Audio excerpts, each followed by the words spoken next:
Assalamu alaikum wa rahmatullahi wa barakatuh, brother Andrew Tate. Well, I just wanted to make this short video. It's very late at night in the Isle of Man, and yes indeed, you've got now brothers and sisters in the Isle of Man. If you look on the map, somewhere in between the UK and Republic of Ireland, you will see the Isle of Man, small island, 85,000 population with a very small Muslim community. I relocated here about 6 years ago now. It's been some time. I've lived in London, so I know London very well, and I've been following you for quite a long time. Even from back in the day, I've seen you once. I didn't pay too much attention, but Big Brother. But that was a long time ago. So I just wanted to take this opportunity to just really congratulate you and tell you you're not just a world champion now, you're the ultimate champion by accepting Islam, which is the true path and the true path to success. I cannot say any more than what Muhammadhijab has already said, and the wonderful brothers that you have around you. MashaAllah, Alhamdulillah, Barakallah Feek, and Barakallah for all the brothers carrying out their obligation, which is da'wah, fi sabilillah, and calling people to the right path, saving people. Because that's really saving lives at the end of the day. Just like a doctor, you save a life. It's like as if you've saved, life of all mankind. So when a da'i performs da'wah and someone becomes a Muslim, alhamdulillah, it is like he saved the whole of mankind. It's a step which is I cannot express how important it is. I was involved in da'wah, and I'm sad to say this, but I was involved in da'wah about 25 years ago, or maybe slightly more, actively the traditional way of just talking to people in the street randomly, person on my right, person on my left, neighbours, just completely, and really be concerned about people not hearing the message of Islam. And unfortunately, I have been getting busy and not really into the da'wah scene for a very, very long time. I'm sad to because I do actually miss giving da'wah, and the feeling when you start gradually seeing that person gain more and more interest in Islam and eventually ultimately accept the truth. It's an amazing feeling, and you feel that person not just becomes your brother in humanity, he becomes like your real blood brother, and that's what you are right now. We as an ummah, we're one body, and I like to say also that we are here all protecting you. I've heard comments from people, some close people to me, and I'm not saying this so you can say for anything at all, but it's my obligation. It's not for thank you or protect me. It's the obligation of every Muslim to protect other Muslims, to protect the honor of other Muslims. So when someone speaks against someone or does some backbiting, we all have that obligation, because Allah's going to ask me, so and so said this, did you speak against it? I have to speak against it. I can't just turn a blind eye. And so it's a duty of every Muslim. I'm also saying this so other people watching the video, other Muslims that is, they also take on that duty, and it's not something optional, and they should also, if they hear anything negative, whether it's about Andrew Tate or anyone else, they should automatically protect that person, even if it will cause them any sort of harm in some way. And I don't mean like serious body harm, but I'm talking about like if they get some backlash in a way, but at least they've done their duty, because Allah's going to ask them about that. Now the one thing regarding this video which I'm making, obviously first and foremost is just to congratulate you, and secondly I wanted to speak about a few points, and these points are kind of like very general for anyone, and also for Andrew Tate to, if he gets, if he watches the video, great, it'll be good. And pretty much in general, pretty much what's been said, and I've watched a lot of the interviews that you've done already, or mohammadhijab and others, and your own personal videos. You kind of hit the nail on the head. So it's not really much I have to add, but I would sort of, expand on some of these points, and not just to you, but for everyone, like I was saying. So first of all, I want to talk about the purpose of life, and then I will also want to talk about the economic system. I know you, you understand already quite a lot, because you've spoken about fractional reserve requirements, and you've spoken about Bitcoin, and you invested in Bitcoin and so on. I was involved in Bitcoin from day one, since it came out, and I've been following the group, the mailing list, the cyberpunks, and that's when all the paper came out eventually, went along in the name of Stoshnak. So I'm not going to take too long, but I'll just talk a little bit about Bitcoin, and when I started mining in the early days, and then I stopped, and I came out of it, and reasons why, and all that stuff, and regarding my opinions on it, and also in cryptocurrency in general. And by the way, this is kind of my specialization. I'm a computer scientist, and also I've studied this topic extensively. And fiat currencies, which you know quite a lot about, and I would also kind of talk about as well inflation, which is what people are really suffering with today. And yes, I wanted to sort of kind of like clarify that, and then also I want to give the alternative. Obviously, unfortunately, we don't have this today, and there is no such thing at the moment as Islamic economics. Yes, in theory, and there was in the past, specifically prior to 1912, just to be exact in dates, but let's just say 1900 to be general. And I will talk about halal money, which is, people are kind of, what's halal money? I thought all money is halal. No, it's not true.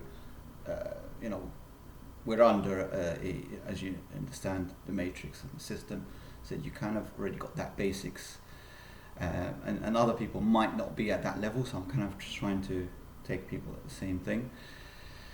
And then I want to also talk about, because I know there was a lot of focus, and a lot of your talks were about feminism and all that stuff, and I want to talk about the creation of women. And Allah created the partner of Adam, and I want to talk about exactly what's all that about, and what our obligation is, and what a woman's obligation. So a lot of what you've said with mohammadhijab is spot on. I don't disagree. I actually agree, but I just want to add on top of that. I just want to give maybe a tiny message as well to mohammadhijab. I might not talk too much about that, but I'll just mention about the point where you said about Muslim girls not marrying non-Muslims, and that's not entirely true. Alhamdulillah, unfortunately for you, you haven't been exposed to that kind of the evil side of and the bad side of things. But I kind of I've been around. I've seen things. I've interacted with a lot of people. I've seen the dark side, if you want to put it that way. So I've got first-hand experience of people that I know that have actually done far worse than just the family,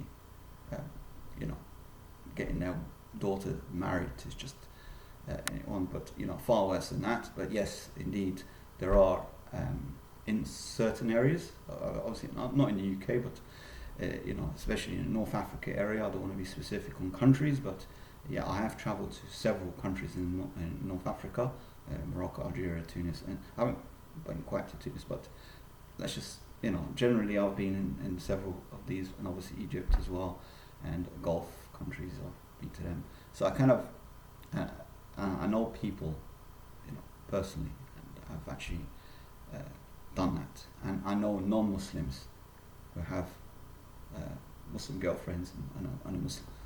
I don't want to say non-Muslim wife now, because she's not really living an Islamic life, but I would still say Muslim wife, but from a Muslim family at least. Okay, so that's that point I want to just make it clear. But indeed, I agree with you where you said there hasn't been a research done on it. I tried to look for if someone's actually done some sort of a PhD research on it, or some sort of like a survey or something like that. I haven't found anything. Maybe I haven't looked too deep. But yeah, indeed, it would be a fantastic like PhD proposal if someone from that sort of field. Unfortunately, it's not my field. My field's more economics and computer science, and I've studied extensively in these areas. So so it'll be a fantastic topic, and that's pretty much it. I might say anything at the end, but yeah, let's start first of all with the purpose of life. Sorry for just dragging on a bit. So first of all, I want to talk about what is really our purpose in life. According to the Quran, it says that we've created. I'm not very good in Arabic, so the stuff that I haven't memorized the Quran, I'll just say it in English, which everyone can understand. But yeah, Allah, according to the Quran, Allah says the purpose is, He created the jinn kind, which is the creation before He created mankind, which also is a creation that has a free will, just like us. We have the option to believe or disbelieve, to do good or bad. So we have that freedom to do that, unlike the angels. So He created the jinns and mankind only to worship Him. So what is worship? Is it just praying? I mean, obviously we have to pray, we have to fast, we have to do these. All these things are the pillars of Islam. We have to perform these things. But is it just praying? Is it He just created us just to like pray and continue just praying and making supplication and just sitting doing absolutely nothing, or is there a deeper meaning to worship? Now, worship is basically everything. It depends really on your intention. You see, if I go to the gym, is that worship? Yes, it can be worship. If you're going to the gym because you're looking after your body, because Allah gave you this, He gave you a body, and it's a trust. You didn't create yourself. Allah gave you all this. He gave you all these blessings, so you have to look after it. But if someone, overeats, I mean, I'm guilty of that. I've gained quite a lot of weight in the past years. Big contrast to my teenage years. But yeah, so it's a trust from Allah, so we have to look after it. Therefore, it's worship. If we look after the environment, if I go plant a tree, and I'm doing it for the sake of Allah, because I'm looking after the environment, because Allah places us on this earth with obligations. There is obligations on earth. He didn't sort of just for entertainment, just create a man and a woman and just put them on the earth and let them have and to get entertained and so on until the day they die, and that's it, and then they all go to heaven. There is a purpose. We're on a journey, and while we're on earth, we have obligations. Obviously, praying and fasting, all that stuff. It's all the relationship between the human and the creator, the creation and the creator, but also we as humans, we have an obligation and a duty on all of the other creations. We have to be kind to the animals. In fact, there is a hadith, a real hadith, where a Muslim lady, she had a cat, and she put that cat, she locked it up in a room, and she didn't give it any food or drink or anything until that cat died. Anyway, no one really knew about that story, but when that old lady eventually became old and she died, and then people said, she'll go to heaven. And the Prophet said, no, she's not going to heaven. She's going to hell. And they said, why, oh Rasulullah? Why? It's a Muslim lady, why? And he's told her, because she had a cat. And she did not even feed the cat. She locked it up. And she did not even give it its freedom. You see, that's how important it is to look after the animal. So if you have an animal, you can't take care of it, at least allow it to go, fend for itself and provide for itself and all that stuff. So yeah, we have to be kind to the animal. So we have an obligation. So even having a cat or a pet or anything at all, or even just giving bread to the birds, that is also worship. When you're studying, it's a worship, because if you're studying, say like you're studying to become a doctor, and I did actually ask a couple of close people to me, doctors, have a lot of doctors in my family, and I asked a few of them. I asked one person, why did you study medicine and stuff like that, and some of them are honest and said, well, doctors, they have a high prestige, have high status in society, and people respect doctors, and I was attracted about the income potential and all that stuff. Okay, another person would say, well, actually, I had a sick uncle or a sick family member, and he was suffering from this particular thing, and I said, it's my mission. As a child, I said, it's my mission. When I grow up, I want to be a doctor because I want to serve people. I want to help people. I want to find a cure for that particular disease or whatever. And the person that actually told me that their purpose is to serve people, serve others, so they made it their objective in life, serve people by becoming a doctor, this is also for the sake of love. This is also worship.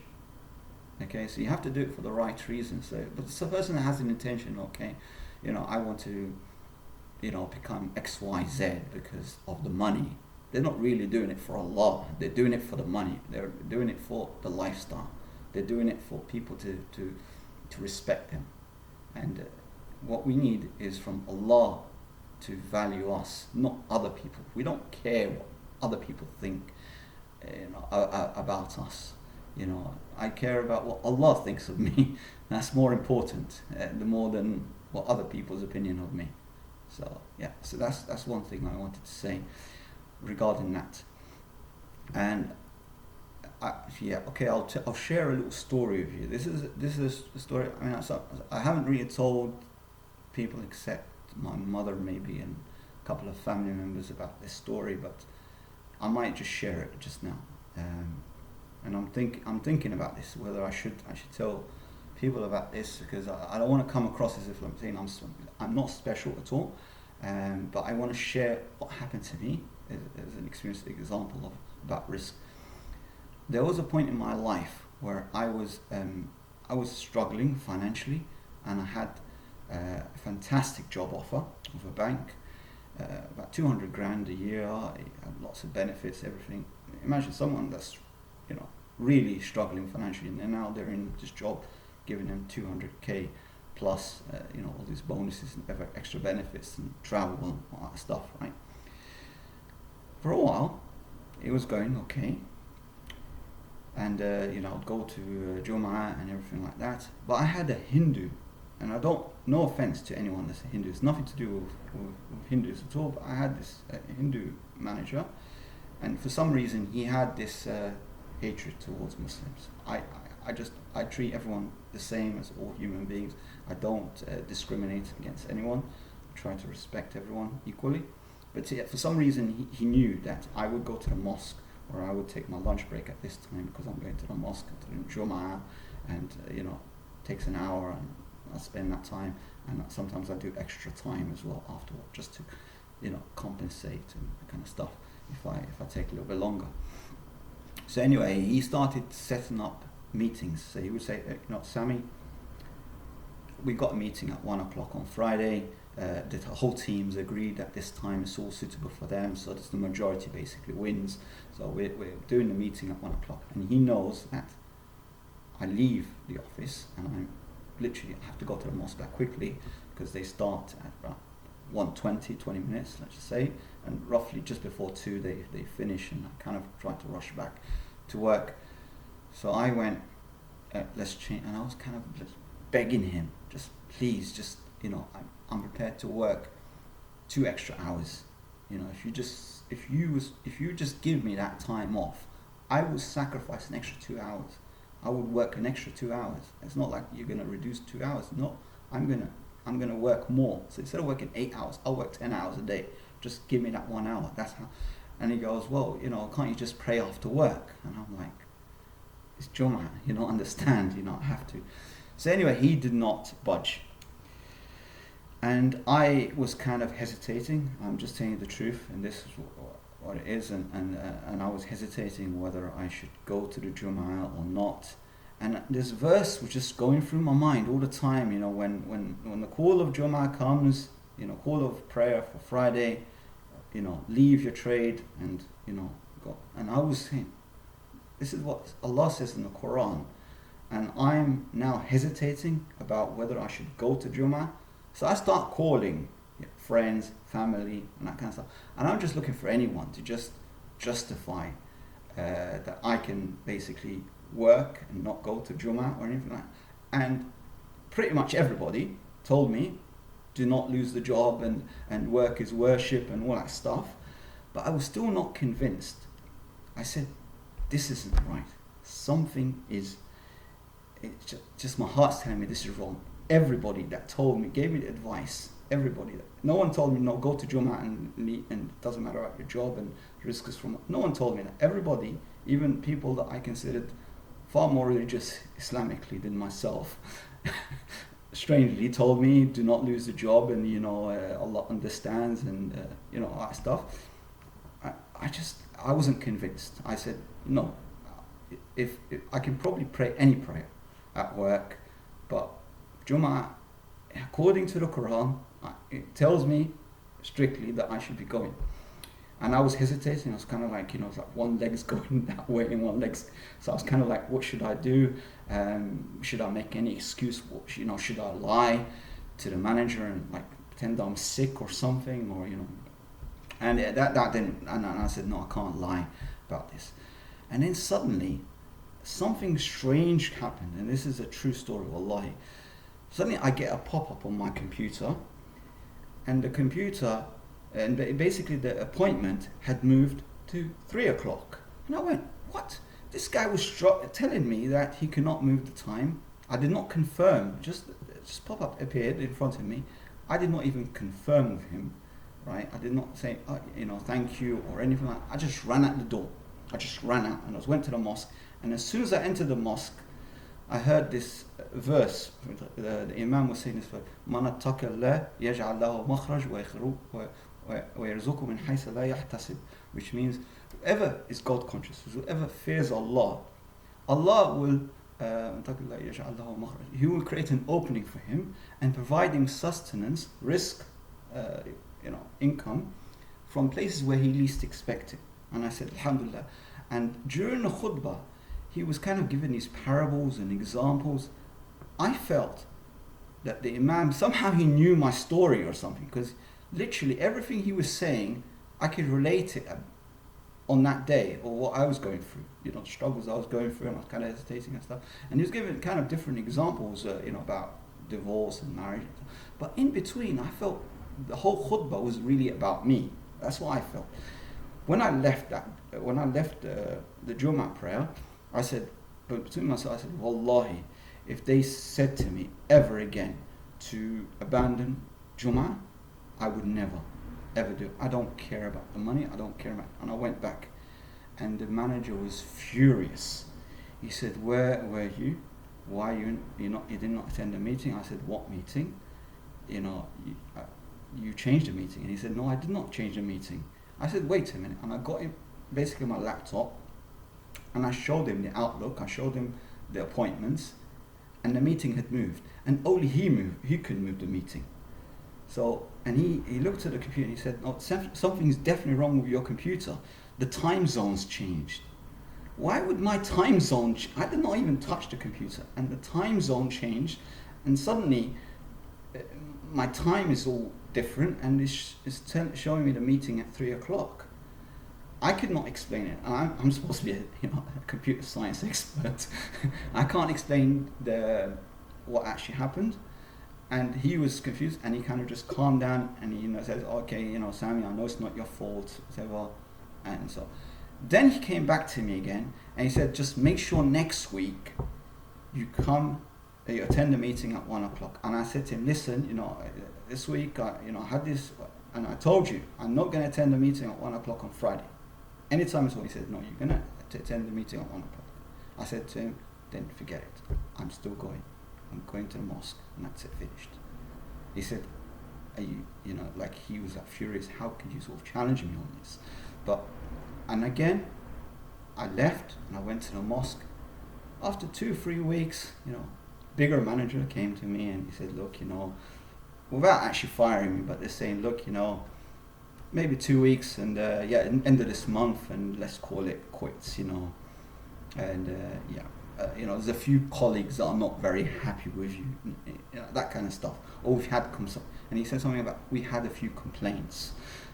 I don't know why would people complain about me. What complaints can there be? But anyway, so that was the end of it. And alhamdulillah, after that experience, Allah gave me other opportunities, better opportunities, more flexible work, and that kind of stuff. And alhamdulillah, I'm in a better position. So alhamdulillah for that. But so what I wanted to say to people that some people I know personally, again, because I'm not kind of like talking about theory. I'm saying, well, I know people in these situations where they're on a very low income, and if they ask the manager for them to go to Jummah prayer, the managers won't mind at all. But those same people that are on a low income, struggling financially and complaining about all that stuff, when I tell them, brother, it's time for Jummah, you should, I'll meet you in the mosque, whatever. He says, I'm still working, or I'm going out for lunch with the manager, or I'm going out for lunch with the team, or I'm going to the gym.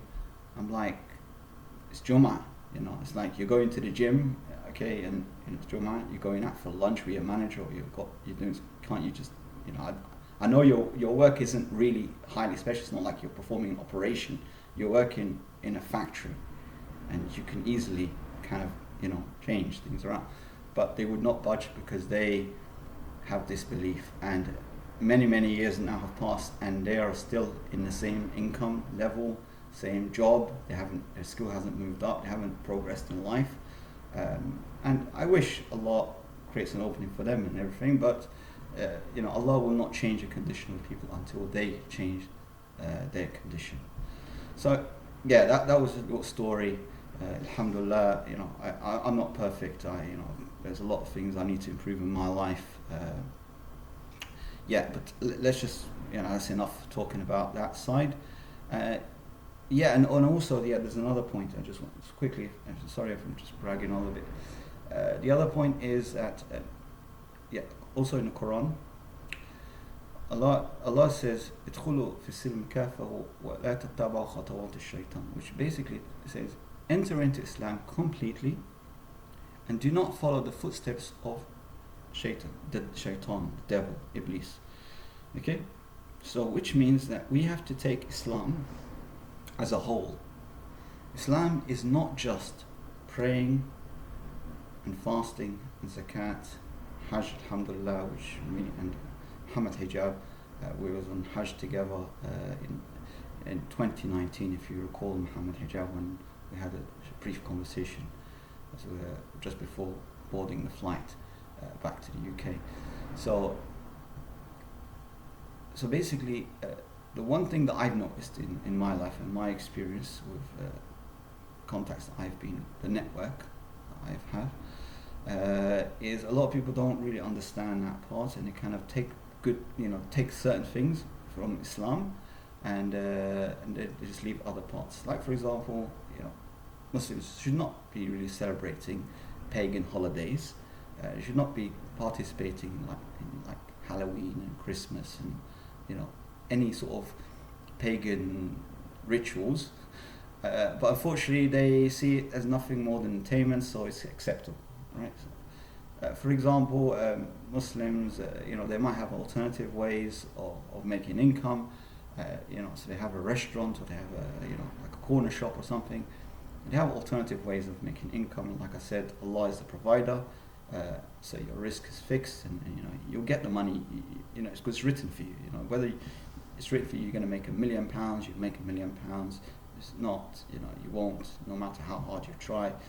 So you do your best, but success and failure is from Allah. Allah's the one that gives the barakah or success. So we just have to sit the exam, and the rest is it's up to Allah. In that case, we just have to accept it. But unfortunately, a lot of people are kind of weak in that sense, and they compromise. And so you see a lot of, unfortunately, you see people that are selling alcohol or selling something else, or getting involved in some haram activity, and they basically justify it by saying, well, if I don't sell alcohol in my restaurant, then I'm not going to get customers. And that's the sort of arguments that I've heard from people, and that doesn't make sense. It's just like saying your food is so bad that no one's going to enter your restaurant or buy from you unless you give them, they're drunk or something. So they're too drunk to recognize that it's really bad food or something. I don't really understand the logic behind it. Or the guy that's got like a corner shop or something, or a small mini supermarket, and it's like him saying that people will just go in to the supermarket just to buy alcohol, and while they're there, they might buy some bread and milk and eggs and other stuff. It doesn't make sense, So for me, it just supermarket. People go to the supermarket to buy essentials. They don't necessarily go to the supermarket to buy alcohol and cigarettes. Otherwise, you might just not sell anything else except alcohol and cigarettes. So yeah, it doesn't kind of add up in my mind, at least. So yeah, I kind of reject that. So yeah, a lot of people kind of do that, and may Allah give them hidayah, and Allah understands, and they need some advice. So some people they pick and choose certain things. The other thing I want to tell you, and also before I say this, or I'll just get a little bit further, I just want to say out to anybody, mohammadhijab, and Ali Dawah, anyone at all, Sajid, anyone, if I've said anything wrong or I've made any mistakes at all, please, criticize me. Give me some constructive criticism. I do not mind at all. It's perfectly acceptable, and I'm a student of knowledge. I'm always learning. I'm not perfect, like I said, even if I'm old. I've done a lot of stuff, but I'm still learning. Yeah, I don't mind. Someone younger, half my age, a quarter of my age, even, doesn't matter at all. If I've said anything wrong, or I've made any mistakes, or I've got the wrong understanding, correct me, please. Publicly, privately, I do not mind. Yeah? Okay? So I'm open for constructive criticism. Yeah, the other thing that I've noticed as well, which you can also verify, is that Islam, if I say that 5% of Islam is the relationship between you and Allah, which we've already established, you're praying, you're performing, your obligation, your relation with Allah, which is important. This is the foundation of Islam. Without it, nothing else is important. It's like the foundation of the building. Yeah, because you don't have the foundation, you can't build. You can't build like 10 floors up because you haven't got solid foundations. So you have to have that foundation first. So first of all, having La ilaha illallah, but then building on La ilaha illallah.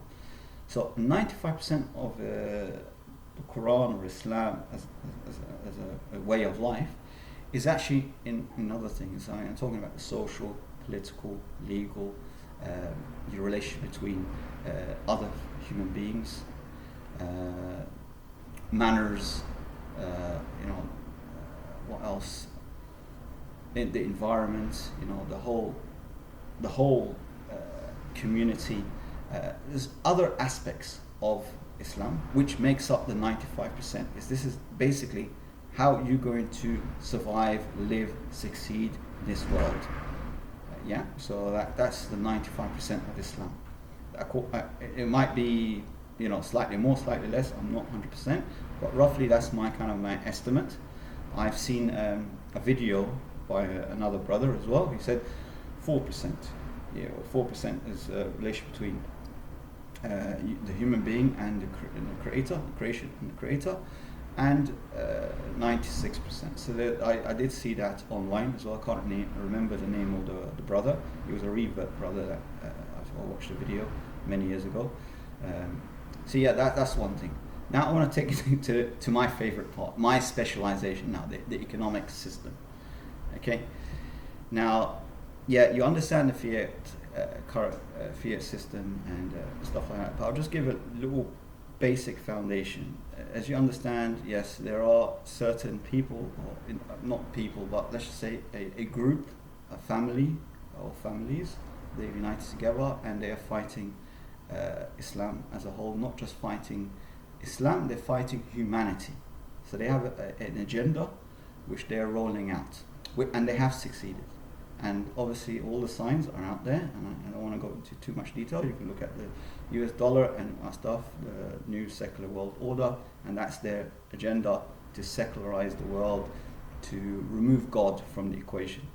Okay, so part of the economic system, okay, which they understood that, you know, fighting the Muslims on a battlefield, yes, they might win some, they might lose battles, but they will never be able to defeat Islam unless they break that Islamic economic system which was established at the time of the Prophet ﷺ, and they want to break that. And the core of economics is the money. You know, for the whole economy, you need obviously a medium of exchange, so you need money, and that's the most important component of the economics, of the Islamic economics. Okay, there are other aspects, but all that is meaningless. There's no point in start talking about other rules and principles without covering like I said before, the foundation, which is the money system, how money is created. As you know, in the past, well, let's go into Quran first. You know, in Quran, money is described as dinar and dirham. You always see this word dinar and dirham. The dinar is the gold coin, and dirham is the silver coin.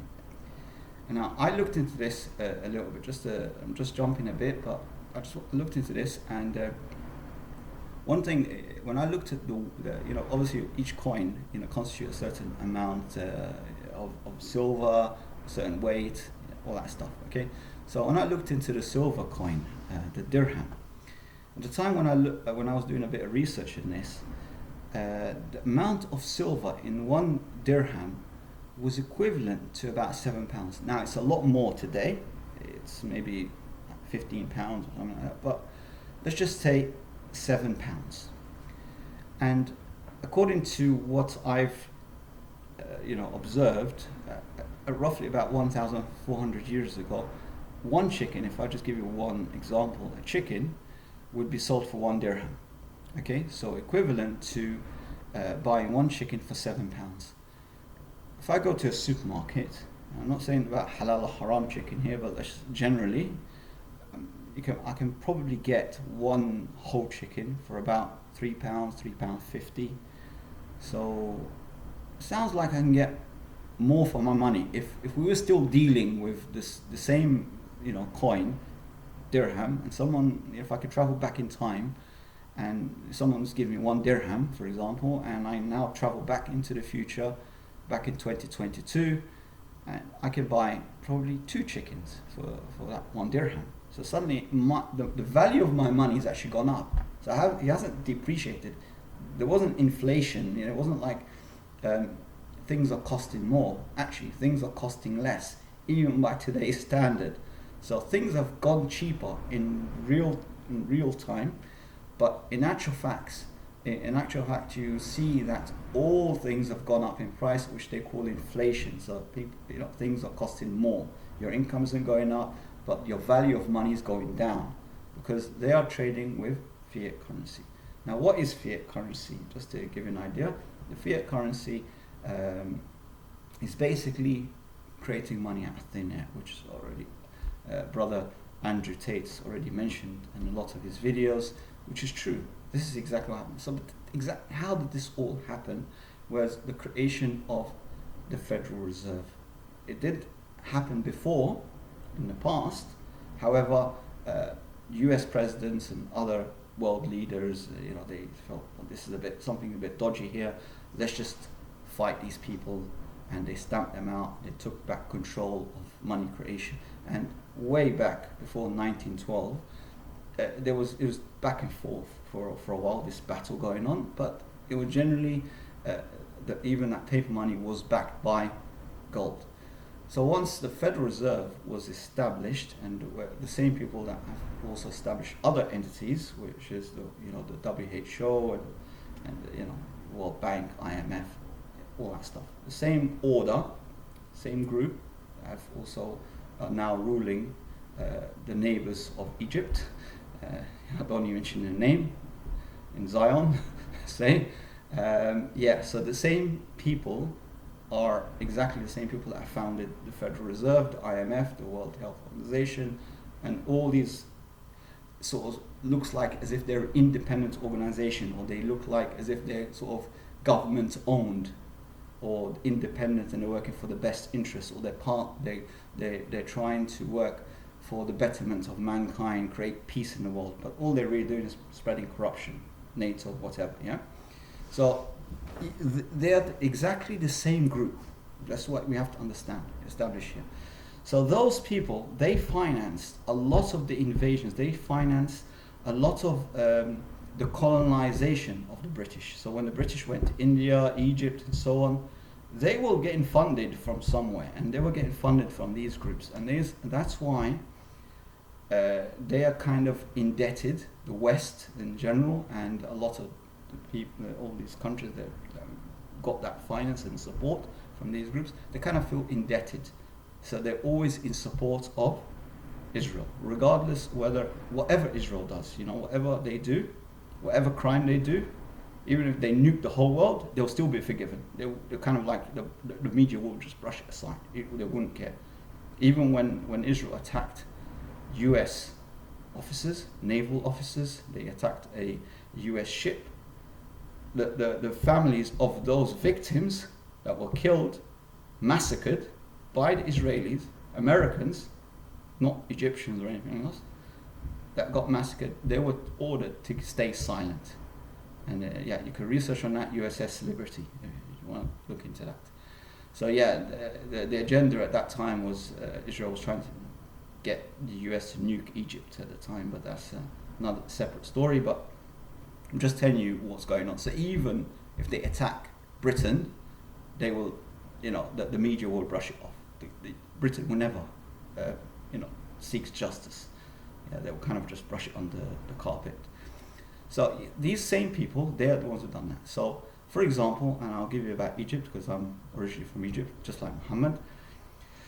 In 1912, the British went to Egypt, and the first thing they did, they depegged the Egyptian pound. The Egyptian pound, one Egyptian pound, was pegged on 7.4 grams of gold.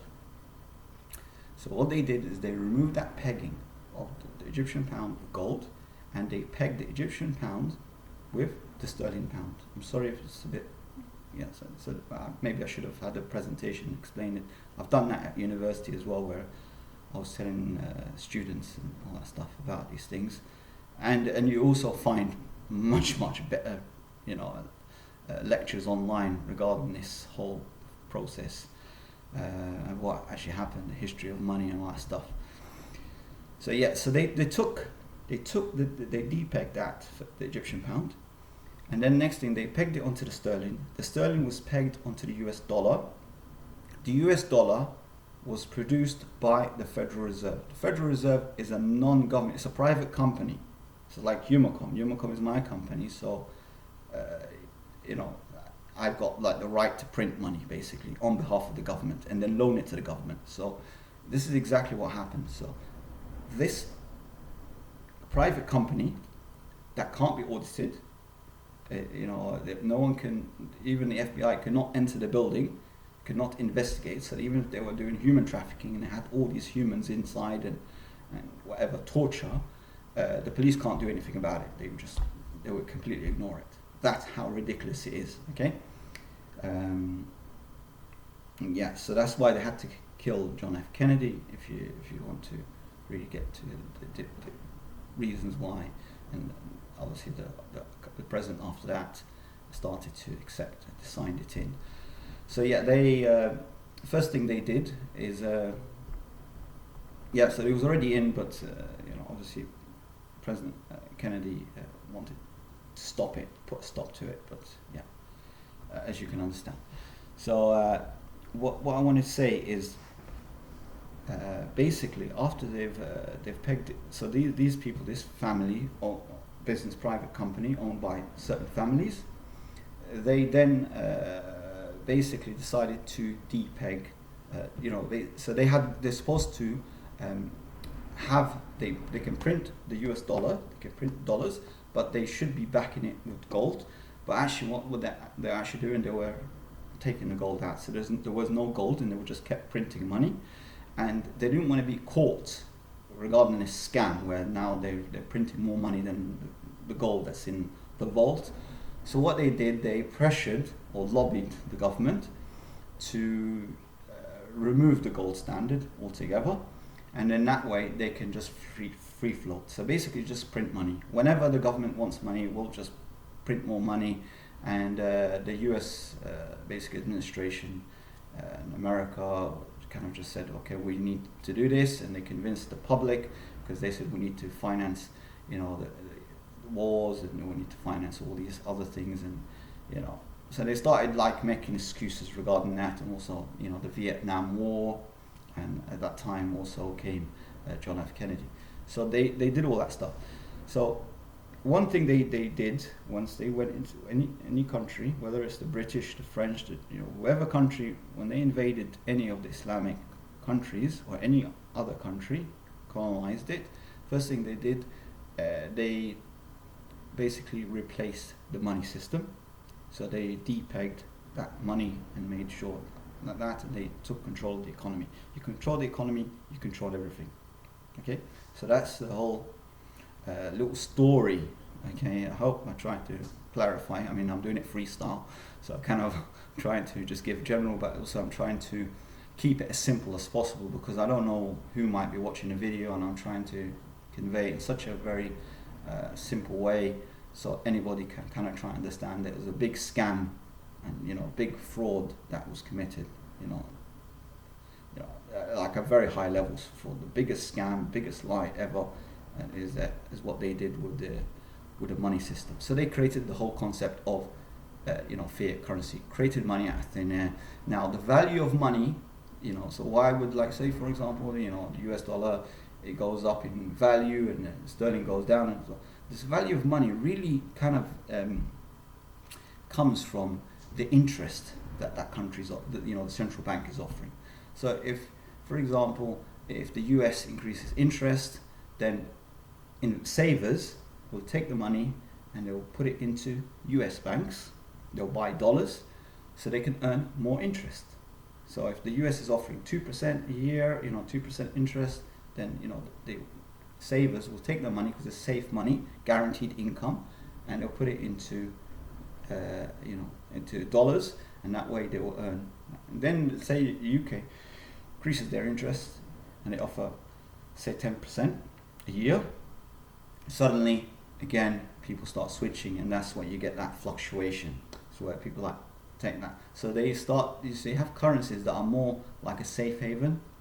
You know, they're kind of safe and they're steady and all that stuff. And then some currencies, because obviously the economy might be very volatile, and there's a chance that maybe the bank will reduce the interest rate, that might increase the interest rate. So people at times of war and time of risk, and they want sort of guaranteed income, they will take the safest option. So even if they're not earning you know, a lot of interest, so sometimes that decision comes in. So there's a lot of factors that you know, contribute to the whole movement of the forex market.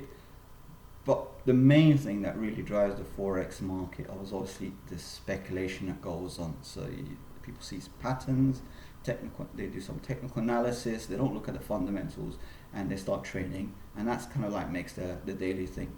And working in the financial sector, I can tell you that the real big movements that happen, the bounces and all that stuff, is really done by the institutional. I mean, the institutions are the only, you know, the only investor or the only trader that has the volume to move the market. So they're the ones who are kind of like, okay, at this price. So they make that decision way in advance. So I might make a decision. I want to buy aluminium, but right now aluminium is, let's say, 1,000. I'm just making a price up, and I'm saying, well, I want to buy aluminium at £500. So okay, traders will just wait there and say, okay, we'll wait until it comes down to 500, and we'll buy, you know, so many sort of like billions or whatever. But we won't buy it all in once. We'll just take it in bite sizes, and what happens then, you know, the price kind of just comes to that price, and then suddenly it jumps up. Why it jumps up? Because that order's filled, and then it comes back and it bounces again, because obviously another chunk of the order is getting filled. So it starts to bounce. So that's where you get that kind of like, like a support level on the chart. And a lot of people, they're just kind of, oh, we found a pattern. But actually, they don't understand, because once that order is filled, it will drop through. It will go through, or it depends on how the market reacts or the condition of the market at that point. So yeah, a lot of people kind of just speculate, and they're really interested in just making money, which comes to the point where, what is really your purpose in life? My personal opinion and my advice, even if someone's making less money, I prefer, before doing anything, to ask this question, whether that trade or that business or that job is halal or haram. Okay, I know that sometimes someone can be in a situation where they can't find any jobs, so taking any job. So, well, I cannot answer that. I'm not a scholar or anything like that. But yeah, if you have the option and the freedom to choose, or to set up you're thinking about a business and you want to set up your own business or something like that, I would recommend, even if you're making less money, but make it in a halal way. So that's one thing. And the other thing is, I want you to always ask yourself, and I've always asked myself every time I try to do any kind of business or get involved in any kind of business, whether that service or product that I'll be selling or offering is going to provide any benefit. Not for me. It doesn't matter how much I will make. I'll calculate that. I'll calculate that later in the equation. So I'll kind of look into, what benefit am I going to give out to the people? Okay, so I'm going to provide a product. How is that going to benefit? It's just entertainment, wasting time. I'll say, well, I prefer not to get involved in that. I know a lot of people on the internet and YouTube, they make prank videos and it's ha ha ha, very funny, and it attracts a lot of attention, and they make money that way. But I don't see any real benefit, other than they're just making people laugh, just waste time. So I don't really see any benefit. But then someone else might be making an educational video, teaching people, a skill, or teaching people something, and that potentially could lead them, not necessarily just by the video will get them a job, but might lead them to like further study or further increase their skill and knowledge and practice, and ultimately get a job. So you're kind of helping someone move into that, and then they also make money, but maybe not as much as someone that's just making prank videos. Okay, that's just a little example. So I always like to ask this question before I get involved in anything. And after I do that, I start doing the calculations, okay, break even, and how many sort of units or how many hours of service I need to provide, or, and work out on the pricing. So, because obviously I can't maintain just a basic life without getting an income. So have to somehow do that calculation. But I do that second. First I do focus on the service I'm providing. It's going to provide benefit to the customer, community, and what benefit it's going to offer. And then secondly, I look at the pricing model. All right. So that's just that side. I can elaborate further. I can make another video, a long video on just economics or whatever, in more detail if someone wants to hear more about these things. Or you want me to make a video on the amount of failures. I've failed so many times, man. I just cannot remember how many times I've failed in life. I've failed so many times. Although I've done several, for those who know me, I've done several degrees. I've studied quite a lot. I try to study, or even read books or whatever. I always constantly try to improve my skill and gain knowledge, because it's all constantly evolving. And the one thing that I've noticed, the more I study, the more I realize I know nothing, like 0.0001%. Even no matter how many master's degrees I've done, no matter what level of, the years of experience working as a software engineer or working in the banking industry, all that stuff, I still feel that I'm learning every single day, and I don't know anything. I'm still learning. There's so much, even in Islam in general. I've been a Muslim for a very, very long time, but I'm learning about Islam every day, and which is why I was saying, give me any constructive criticism if I've said anything wrong, or you feel like you can add or better explain any of my points. Now, I'm sorry for just taking a bit long. I should have made a shorter video. I was planning to just make 10 minutes video, and I just tend to go on. But yeah, I just want to get to the point where now the creation of women. Just want to tell you, I mean, you can see the story or hear the story from so many people about the beginning of creation and stuff like that, and also the creation of jinns before the creation of Adam and the Iblis and so on. So that story is all in the Quran, but I don't want to go into all that history. I will just take to the point where now Adam is created, he's alone, and then Allah, as a gift to Adam, he takes a rib close to his heart, rib bone just close to the heart, and he basically fashions out of that the female, his female partner. Some you call her Eve. People say Hawa, and some people told me actually her name wasn't Eve or Hawa, so I'm not really quite sure.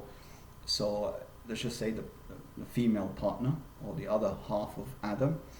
So in a way, in my opinion, the way I see it is the man isn't fully complete without the woman, and the woman isn't complete without the man.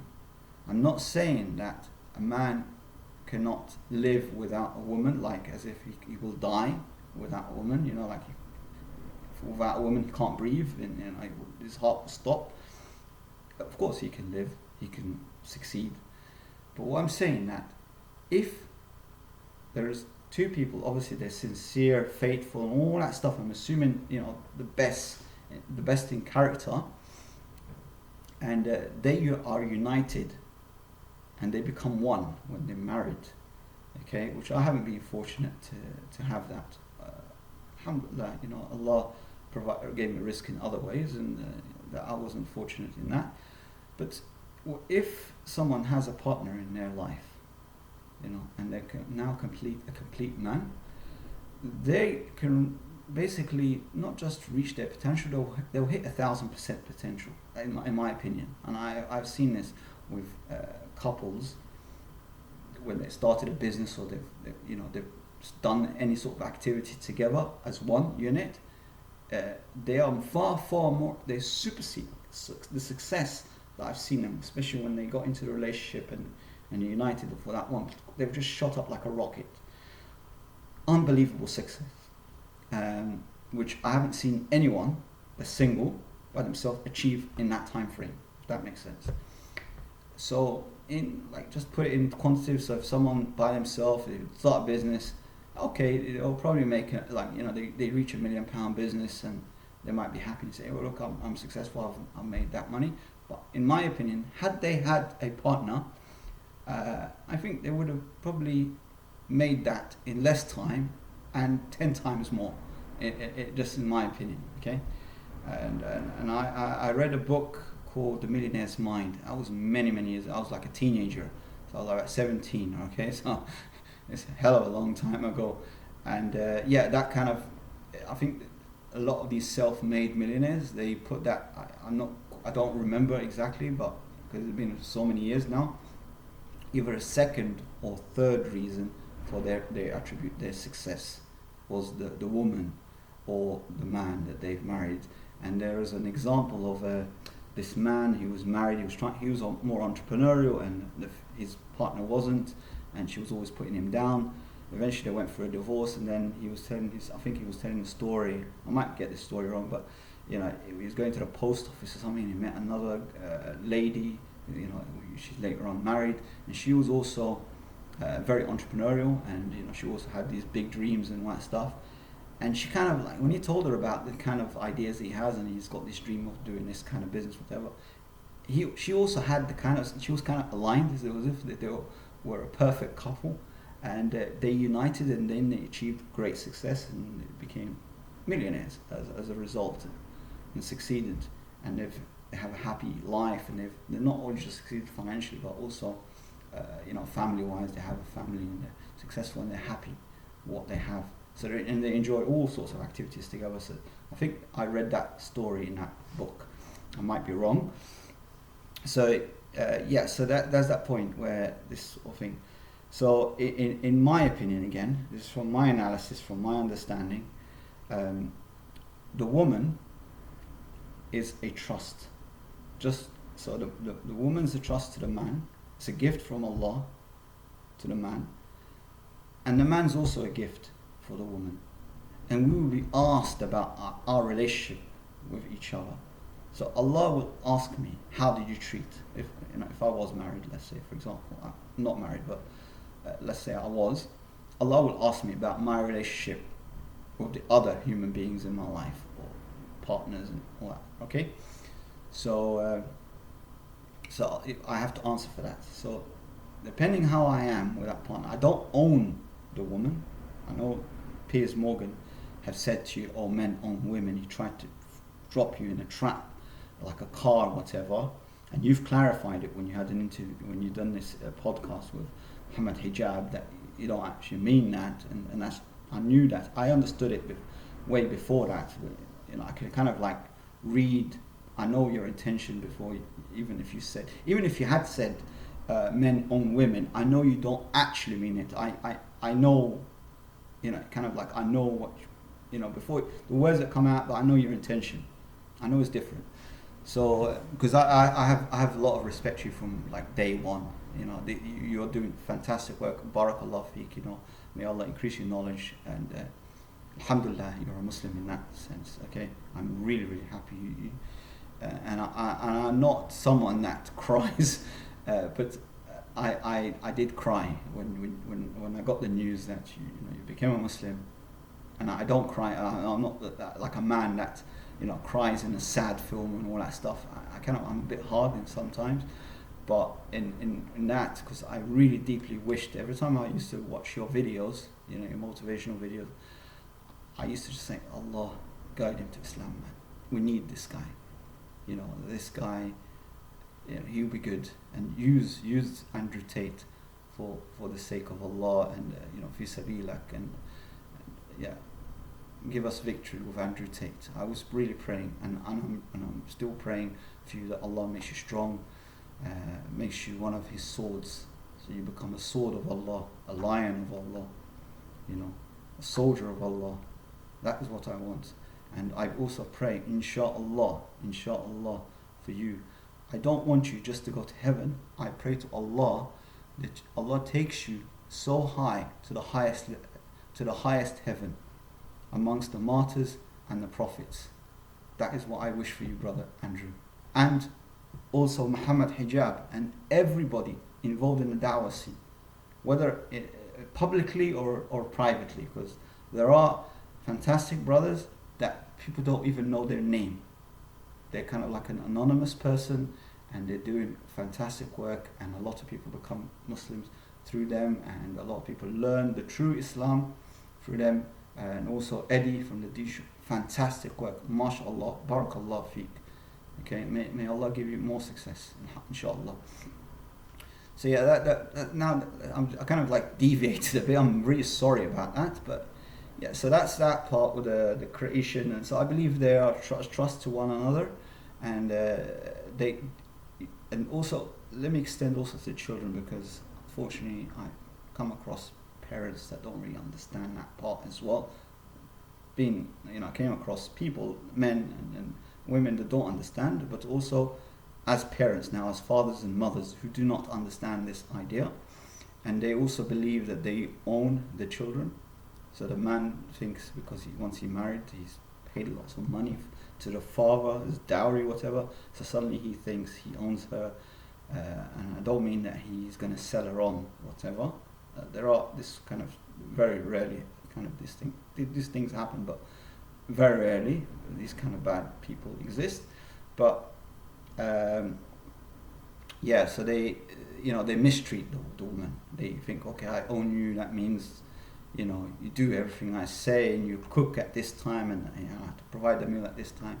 You're like a slave. I bought you, basically. So you become, the female is the slave to the man, which is completely wrong. It's not like that in Islam at all. You should always treat women with kindness, with respect, dignity, and you know, because at the end of the day, you will be asked on that relationship, how you treated her. And obviously, like you said, a man has a role, a woman has a role. She knows her role, you know your role.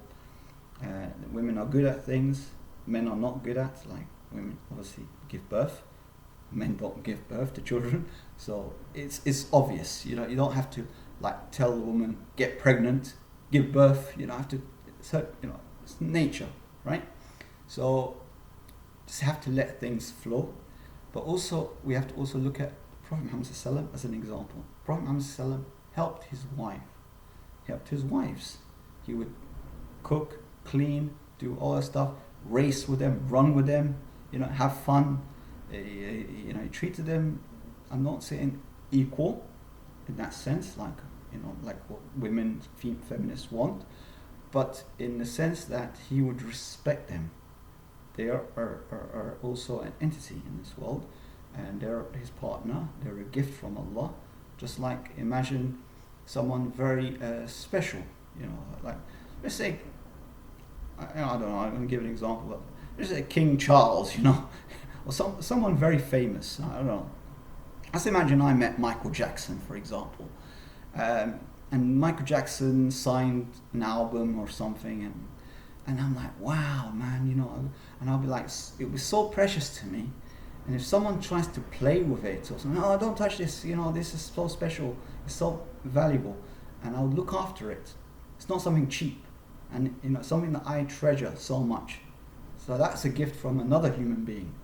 So imagine a gift from the creator of the universe, creator of everything. So that is how deep it is. Sorry. So really, we should treasure the woman, we should respect her, but not to the extent that, because I also want to point out, some women don't, I'm sorry to say it, but some women don't, obviously they're not at the same level. So yeah, some women, so you have to give the respect where the respect is due, not just to, you know, anyone, like, you know, a gold digger, for example, you know, you're not gonna respect her and trust her and think she's for your, you know, she's in a relationship with you for, you know, the best, or she's also mutually respecting you. So she's obviously in it for something. So you have to be aware of these things. Unfortunately, I was, let's say, I fell for certain people in my life, and I learned the hard way. Unfortunately, I hadn't had the opportunity to meet the best of people in my journey so far, which I decided, well, okay, alhamdulillah for what I have in this world, and whatever I have in the akhirah, that's more important for me in any afterlife. So yeah, I kind of spoke quite a bit, and if I've kind of gone offline or I've said anything wrong, please forgive me. You know, all the mistakes or faults are from me personally, and anything good is from Allah. I'm just a human being, so I might have made mistakes. You know, I might have explained things maybe not the best way. So if someone's kind of misunderstood me, or I've said anything wrong, please correct me, and maybe I can clarify anything that I've said if it's incorrect. Okay, and yeah, alhamdulillah for everything, and yeah, just thank you very much. I took I don't know how many, well now, just talking a bit, but thank you for watching. If you want me to talk about anything else, I haven't done videos for a long time. I've been trying to keep low key and just work on myself, for just improve my life and all that stuff. So yeah, thanks for watching, and once again, Barakallah Feek and Andrew Tate, welcome to Islam. Assalamu alaikum wa rahmatullahi wa barakatuh.